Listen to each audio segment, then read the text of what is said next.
आज आपण गुळ घालून काजू कतली बनवतोय। साखरेचा जरा देखील वापर न करता तरी देखील अगदी परफेक्ट जमणारी ही काजू कतली तुम्ही पहिल्यांदा बनवली तरी अगदी परफेक्ट जमेल। चला तर मग लगेचच आपण काजू कतली बनवायला घेऊ। इथे मी 1 वाटी काजू घेतले। हे काजू अगदी कुरकुरीत आहेत, अजिबात वातड नाहीयेत। काजू कतली करत असताना आपल्याला काजू हे अगदी कुरकुरीतच घ्यायचे आहेत। आता हे काजू आपण थोडे थोडे टाकून मिक्सरला बारीक अशी पावडर याची बनवून घेऊ। एकदम सगळे नाही टाकायचे, नाहीतर काजूला तेल सुटतं आणि मग पावडर देखील छान बारीक होणार नाही। मिक्सरला मी पल्स मोडवर बंद चालू करत इथे बारीक अशी काजूंची पावडर बनवून घेतली। आता याला एका बाउलमध्ये काढून घेऊ। ह्याच पद्धतीने आता राहिलेले काजूंची देखील बारीक पावडर बनवून घेऊ। काजूची पावडर बनवत असताना फक्त एक गोष्ट लक्षात ठेवायची, मिक्सर आपल्याला पल्स मोडवरच ठेवायचा आहे, चालू बंद करत, म्हणजे अशी छान पावडर तयार होते काजूची। इकडे आता गॅसवर एक पॅन गरम करायला ठेवला, त्यामध्ये 2 चमचे साजूक तूप घालते। गॅसची फ्लेम मध्यमच ठेवलेली आहे। यामध्ये आता ज्या वाटीने आपण काजू घेतले होते त्याच वाटीने पाऊण वाटी गुळाची पावडर घेतली। तुमच्याकडे जर गुळाची पावडर नसेल तर तुम्ही गुळ अगदी बारीक चिरून तो घेतला तरी चालेल। आता तुपामध्ये काही सेकंदांसाठी आपण गुळाची पावडर मिक्स करून घेऊ। यामध्ये आता 2-3 चमचे पाणी टाकू। जास्त नाही टाकायचं, फक्त 2-3 चमचे, किंवा मग फक्त गुळ ओला होईपर्यंत आपल्याला यामध्ये पाणी टाकून घ्यायचं आहे। आता इथे गॅसची फ्लेम मध्यम ठेवूनच आपण याला 4 ते 5 मिनिटांसाठी शिजवून घेऊ। आपल्याला याचा खूप पक्का असा पाक नाही करायचा।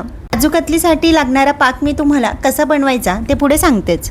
गुळाला छान बबल्स आलेले आहेत आणि घट्ट देखील दिसायला लागलेला आहे। जवळपास इथे 4-5 मिनिटांनंतर एका वाटीमध्ये थोडंसं पाणी घेऊन मी हा पाक टाकून पाहते। पाण्यामध्ये पाक टाकल्याबरोबर अगदी हलकीशी त्याची गोळी तयार होते। खूप पक्की अशी गोळी नाही, मात्र हातात घेतल्याबरोबर गोल गोळी तयार होते आणि अगदी मऊसूद राहते। एवढाच आपल्याला इथे पाक बनवून घ्यायचा आहे, यापेक्षा खूप जास्त शिजवायचा नाही। खूप कडक अशी आपल्याला पाकाची गोळी नाही बनवायची।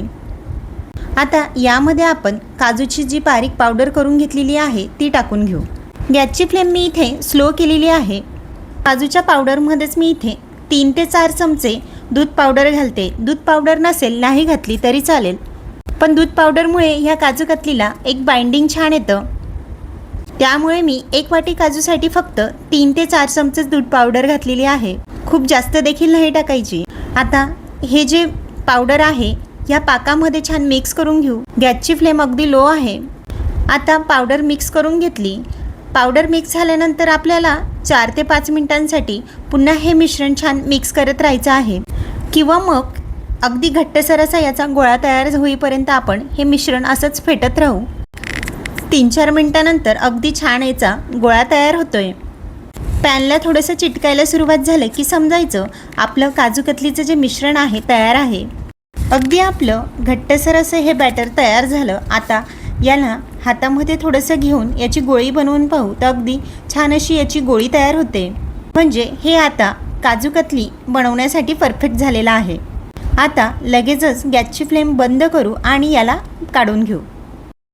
इथे मी हे बॅटर एका बटर पेपरवर काढून घेतलं। तुमच्याकडे जर बटर पेपर नसेल तर तुम्ही एखाद्या प्लेटला तूप लावून घेतलं तरी चालेल। बटर पेपरवर टाकल्याबरोबर याला थोडंसं मिक्स करून घ्यायचं। वरून अजून एक बटर पेपर ठेवू आणि याला छान असं तुमच्या आवडीनुसार जाड बारीक लाटून घेऊ।